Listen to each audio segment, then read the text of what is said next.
Туура болсо, анда деген макулдугуңузду берип коюңуз, өзүңүздүн ЭЦП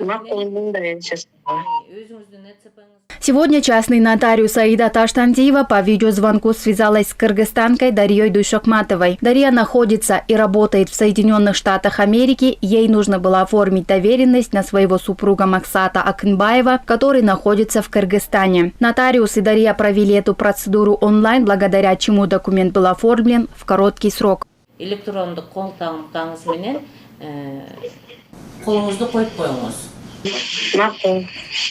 Эта доверенность нужна была для того, чтобы сын Максата Акынбаева и Дарьи Душокматовой смог поехать на Олимпиаду по математике в Казахстан. Без доверенности ребенка не пропустили бы на таможне. Теперь же отец с сыном смогут спокойно пересечь границу нашей страны.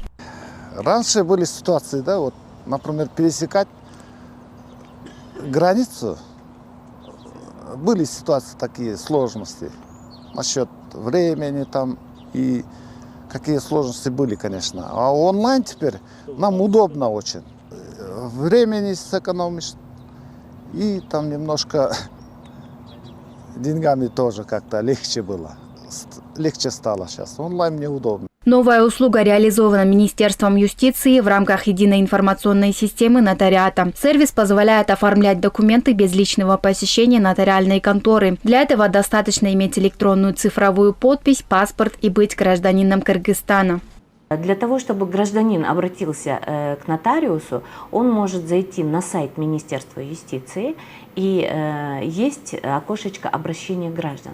Вот в этом обращении граждан есть все фамилии нотариусов, могут выбрать нотариуса, который для них удобен. Для начала произвести определенную